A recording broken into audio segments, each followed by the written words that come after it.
우리 다 함께 찬송가 458장 너희 마음에 슬픔이 가득할 때 찬양함으로 새벽 기도회를 드리겠습니다.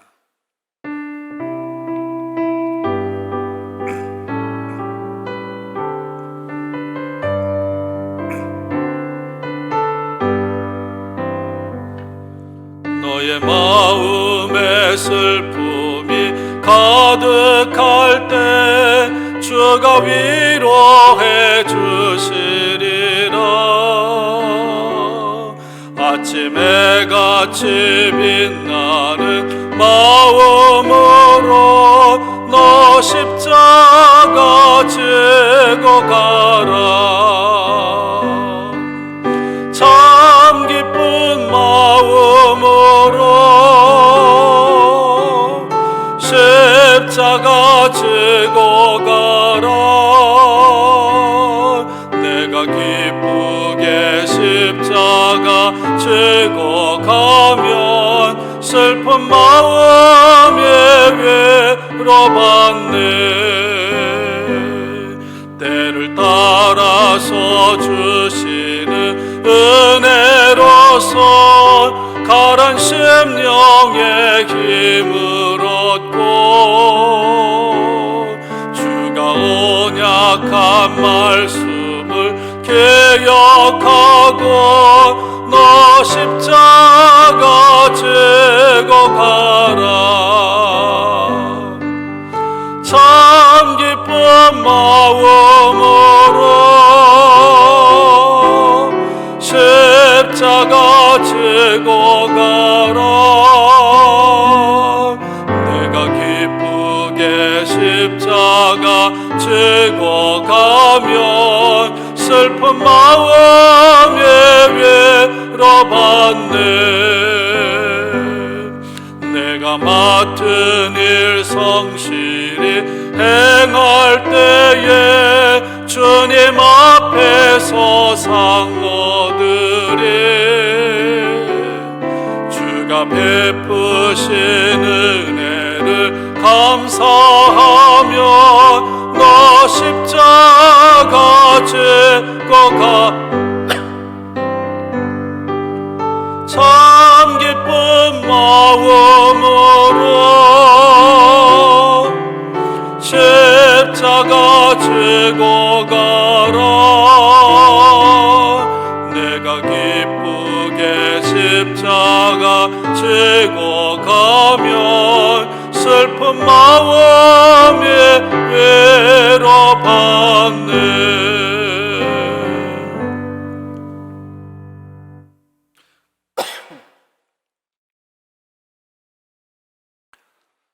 오늘 우리들에게 주시는 하나님의 말씀은 로마서 12장 15절로 21절입니다.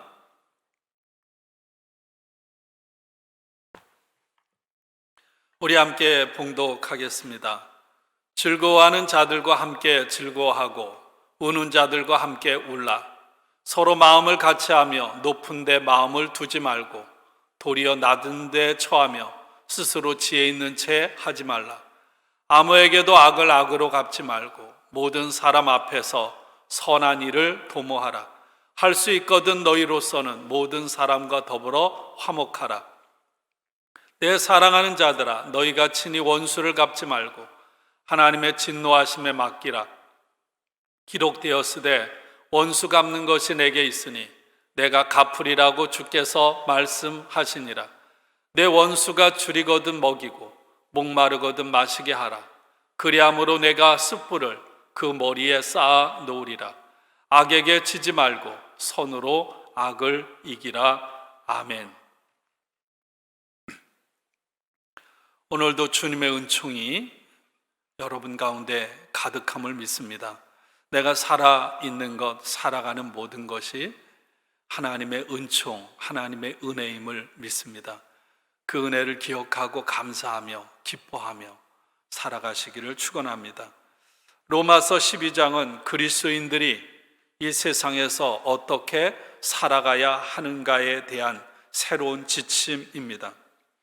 사도 바울은 예수 그리스도 안에서의 삶은 최소한 이러이러한 원칙을 지켜야 한다고 오늘 12장에서 강력하게 호소하고 있습니다.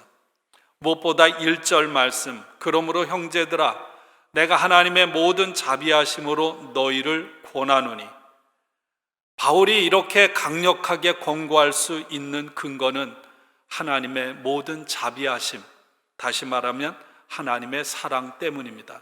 가장 먼저 너희 몸을 하나님이 기뻐하시는 거룩한 산 제사로 드리라고 했습니다. 몸이라는 말은 원래 우리의 몸뚱어리를 가리키는 것이 아니라 나의 인격 전체, 살아있는 인격체를 말하는 것입니다. 다시 말하면 예배라는 것은 나의 몸을 바치는 살아있는 제사입니다. 나의 삶 전체, 나의 생애 전부를, 나의 삶의 모든 활동을 하나님 앞에 드리는 것이 바로 제사요 예배인 것입니다. 9절에는 이렇게 말씀했습니다. 어제 말씀이죠. 사랑에는 거짓이 없어야 합니다. 악한 것을 미워하고 선한 것을 굳게 잡으십시오. 사도 바울은 악을 극복할 수 있는 능력, 악을 이길 수 있는 능력이 바로 사랑이라고 강하게 설명하고 있습니다. 어제 나눈 말씀은 그리스도 안에서 서로가 한 몸, 한 지체가 된 그리스도인들이 그리스도의 몸인 교회를 잘 세워나가기 위해서 필요한 봉사의 4가지 원칙을 말했습니다. 사랑함으로, 부지런함으로, 어려워도 참으면서, 그리고 함께 나누면서, 무엇보다 소중한 가치입니다. 오늘 말씀은 어제 14절 말씀과 함께 그리스도인들이 교회 밖에서, 다시 말하면 세상에서 세상 사람들과 어떻게 관계를 맺고 살아가야 하는지에 대한 말씀입니다. 14절에는 적을 만들지 말고 모든 사람으로 더불어 화평하라는 것입니다. 15절에는 우는 사람들과 더불어 함께 울고 즐거워하는 사람들과 함께 즐거워하라는 것입니다. 17절부터 마지막 절까지는 핍박받는 사람들에 대해서 저주 대신에 축복을 하고 원수에 대해서 복수보다 용서와 사랑으로 갚아주라는 것입니다. 김기성 목사님의 글 중에 이런 글이 있습니다. 눈빛을 온순하고 따뜻하게 한 후에 다시 한번 상대방을 바라보십시오. 세상에 있는 모든 것들이 사랑에 목말라 하고 있다는 사실을 발견하게 될 것입니다. 겉으로는 멀쩡하고 아무런 문제가 없는 것 같은데 한꺼풀만 벗겨보면 사랑에 굶주려 앙상 마른 존재를 만나게 될 것입니다. 아직도 싸늘한 눈빛, 정이 없는 딱딱하고 거친 말, 거부하는 몸짓 때문에 주눅 들어 있고 제대로 피어보지도 못한 채 움츠리고 봄을 기다리는 꽃들이 있습니다. 우리는 따뜻한 눈빛, 부드러운 모습으로 그들의 있는 모습 그대로를 받아들이고 다가갈 때 여러분 봄꽃이 활짝 피어나듯 그 사람의 삶이 피어나게 될 것입니다. 교회는 그리스도인들은 예수님의 시선을 배우는 곳으로서의 공동체입니다. 우리는 예수님의 말씀처럼 믿음 안에서 형제요, 자매요, 부모요, 자식입니다. 핏줄을 나눈 형제보다, 자매보다, 부모보다, 자녀들보다 우리는 교회에서 믿음의 공동체 안에 더 자주 만나고 삶을 나누고 살아가고 있습니다. 그런 점에서 우리는 가족입니다. 누구든지 하나님의 사랑을 경험하고 예수님을 통해 위로와 소망을 얻는 것은 물론 공동체 안에서 누구든지 용납받고 위로 얻고 힘을 얻는 공동체, 바로 그 공동체가 만나 교회가 되고 저와 여러분들의 관계가 되기를 원합니다. 예수를 믿는다는 것은 이렇게 예수님의 시선을 배우는 것입니다. 예수님의 시선이란 모든 사람들을 향한 연민의 마음을 갖는 것입니다. 예수님과 만난 사람들은 다 예수님께서 가르쳐 주신 어떤 성경 공부나 뛰어난 설교 때문이 아니라 예수님께서 그들에게 보여주신 연민의 시선 때문에 그들의 삶이 변화된 것입니다. 단순한 동정심이 아니라 그들의 삶의 자리에 함께해서 그들의 아픔을 함께 고통하는 것입니다. 예수님의 사랑을 잊고 우리의 삶에 예수님을 모셔드린 사람들로서 우리 또한 예수님처럼 먼저 서로를 향한 예수님의 눈, 사람들의 아픔과 피로를 바라보면서 창자가 끊어지는 것과 같은 아픔, 긍휼을 가지셨던 예수님의 마음을 배우고 그 사랑으로 다가갈 수 있기를 원합니다. 사랑의 관계, 진정한 관계라는 것은 서로에게 책임을 지는 것입니다. 상대방을 사랑하고 보살피고 배려하고 산다는 것은 여러분, 내가 하고 싶은 대로 할 수 없도록 나를 끊임없이 제어하는 것입니다. 우리는 모두가 다 서로 각자 생각, 살아온 삶의 여정, 가치관, 모습, 고향 이런 것이 다릅니다. 그럼에도 불구하고 그리스도 안에서 하나님의 사랑을 입은 사람들이라는 것을 깨닫고 서로를 향해 예수님의 시선, 긍휼과 연민의 시선을 가지고 그 사람들과 함께 고통하고 그 사람들과 함께 기뻐하고 살아가야 합니다. 이것이 교회라고 하는 공동체의 울타리를 넘어서 우리가 살아가는 삶의 자리, 세상으로 확장되어 나가는 거죠. 기뻐하는 사람들과 함께 기뻐하고 우는 사람들과 함께 우십시오. 존 비비어라는 목사님이 계십니다. 어느 호텔에 머무르는 중에 TV를 켰습니다. 마침 그 채널에서 사탄 숭배 사상과 주술에 대한 프로그램이 방영되고 있었어요. TV 프로그램에서 사탄 숭배자들이 경전으로 삼는 그 경전에 대해서 이야기를 나누고 있었습니다. 사탄인 숭배하는 자들이 경전으로 삼는 그런 책에서 언급되는 첫 번째 명령이 이런 것이었습니다. 당신이 하고자 하는 일을 하라. 당신이 하고 싶은 일을 해라. 그 TV 프로를 보면서 존 비비어 목사님이 충격을 받았다는 것입니다. 여러분, 한마디로 말하면 예수님의 삶과는 정반대되는 내용이었기 때문입니다. 예수님은 요한복음 5장에서도 이렇게 말했습니다. 나의 뜻대로 하려고 하지 않고 나를 보내신 이의 뜻대로 하려 함으로, 이렇게 말씀했어요. 그렇습니다. 내가 하고 싶은 대로 말을 하고 행동을 하고 살아가는 것은 예수님의 뜻과 정반대, 불순종입니다. 이와 같은 삶은 하나님을 거역하고 사탄과 악의 세력의 지배를 당하는 삶입니다. 하나님의 뜻에 순종하기를 거부하고 내가 하고 싶은 대로 하기 원하는 일을 하며 살아갈 때 사탄은 우리의 삶에 합법적으로 내 삶에 들어와서 내 마음과 내 영혼과 내 삶을 마음대로 지배하고 말 것입니다. 예수님께서 세상의 마지막 때 임할 징조에 대해서 말씀하셨어요. 불법이 성함으로 많은 사람의 사랑이 식어지리라. 그리스도인들 사이에서도 불순종이 성황하게 될 것이고, 그리고 마음에 하나님의 사랑이 점점 식어지게 될 것이라는 말씀이죠. 그럼 이 세상에 아마도 미움과 분노와 아무런 상관이 없는 사람은 아마 한 사람도 없을 것입니다.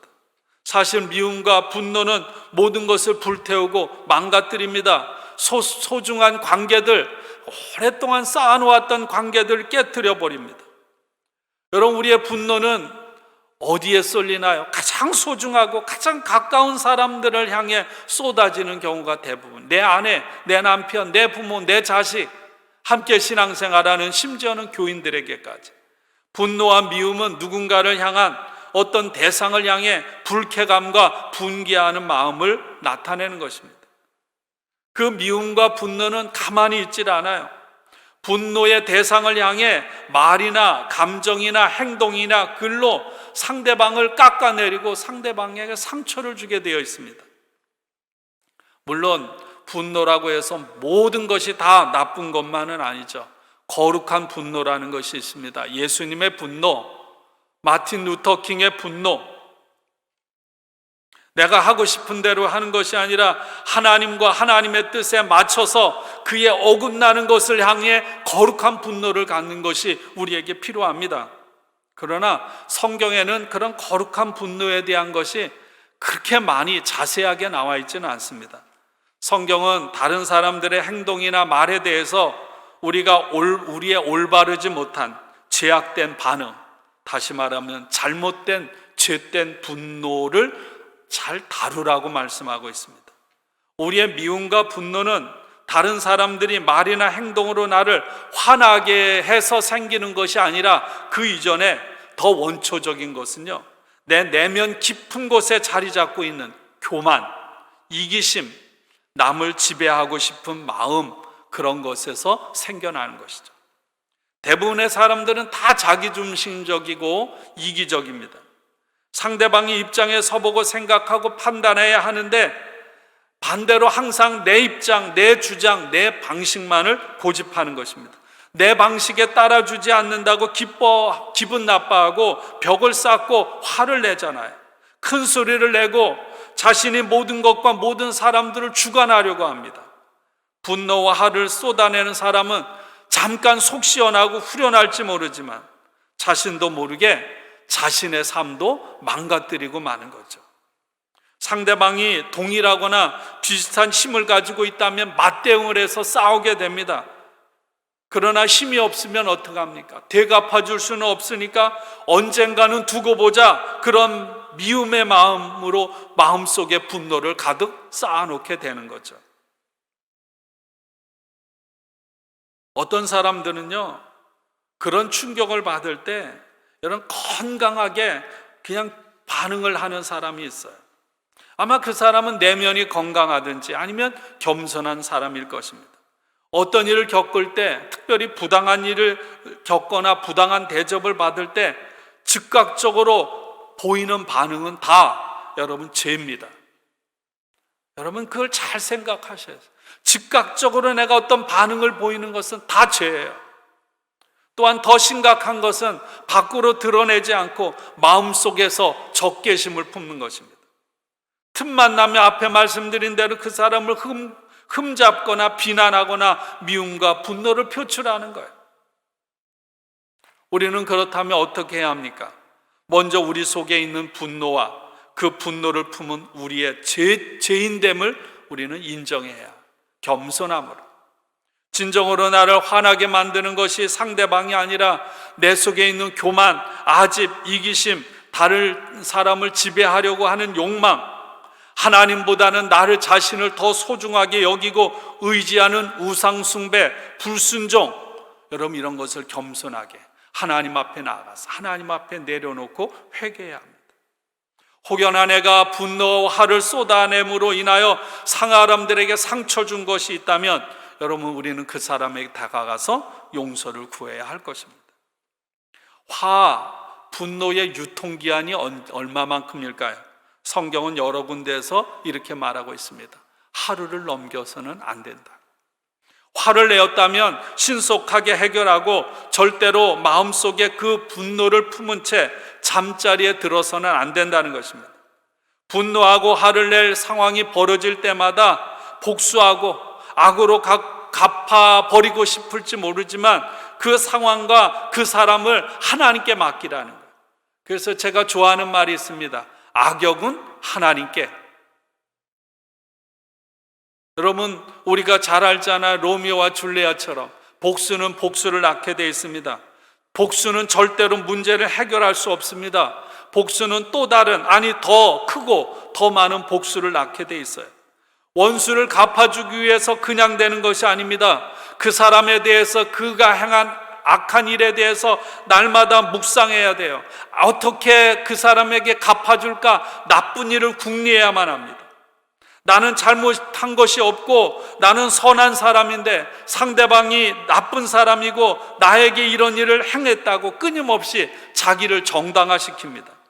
그러는 과정 가운데서 항상 그 사람은 자기도 모르는 사이에 자기 마음속에 분노와 불과 같은 감정을 안고 살아가기 때문에 여러분 자신을 먼저 파괴시키고 자신을 죽이는 결과를 가져오는 어리석은 일이 되는 거예요.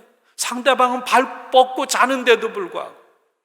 사랑하는 여러분, 하나님께서 하나님의 종을 통해서 이렇게 말씀하십니다. 악역은 나에게 맡겨라.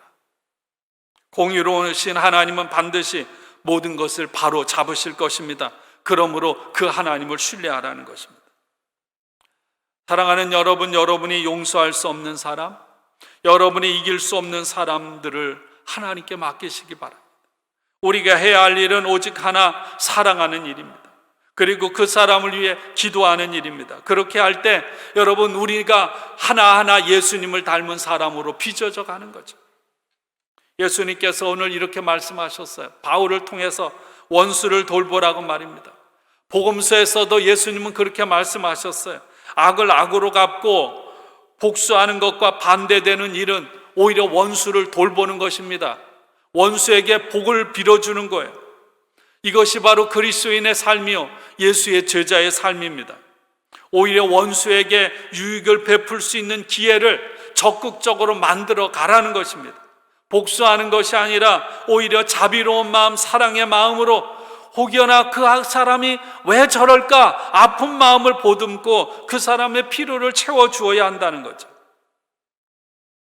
사랑하는 여러분, 복수하거나 악으로 갚고 싶은 마음에 불복하지 않기를 원합니다.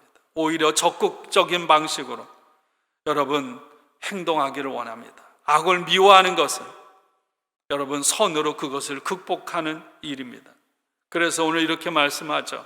악에게 지지 말고 선으로 악을 이기라라고 말입니다. 근데 이 말이 말하기는 쉬운데요, 여러분 우리를 참 혼란스럽고 고민스럽게 만듭니다. 어떻게 이것이 가능한가? 내 원수가 줄이거든 먹이고 목마르거든 마시게 하라. 여러분 과연 그렇게 할 수 있습니까? 저도 오늘 수없이 무너졌거든요. 근데 다시 오늘 우리에게 주시는 하나님의 말씀을 붙잡습니다. 만약 우리가 그런 결단과 고백과 그런 믿음이 없다면 우리는 주님과 아무런 상관이 없는 사람들이라는 사실입니다. 왜냐하면 내가 스스로 주인이 되어서 살아가는 사람이라는 표시이기 때문이라는 거죠. 악을 악한 방식으로 제어하지 않고 선을 이기는 길이 분명히 있습니다. 방법은 여러 가지지만 공동되는 것이 있습니다. 바로 내 행동이 미움에서 나오지 않도록 하는 것입니다. 우리의 행동이, 내 말이 미움에서 나오는 것인지 아닌지를 여러분 판단하기는 쉽지 않아요. 그러나 시간이 지나면 분명하게 드러나게 될 것입니다. 선으로 악을 이기는 삶, 선으로 악을 이기는 길을 찾아 나가는 것이 바로 예수님의 제자의 삶이요, 성화된 그리스도인의 삶의 모습인 줄로 믿습니다. 우리 다 함께 기도하겠습니다.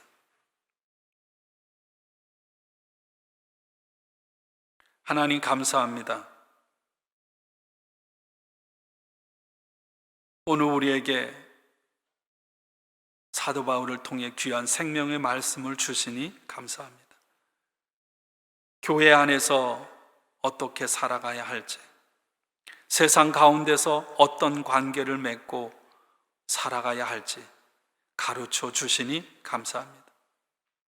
하나님은 오늘날 교회로 인하여, 그리스도인 된 우리들로 인하여 주님의 교회가 빛을 가리고 그리스도가 이름이 더럽혀지는 세상 가운데 살아가고 있습니다.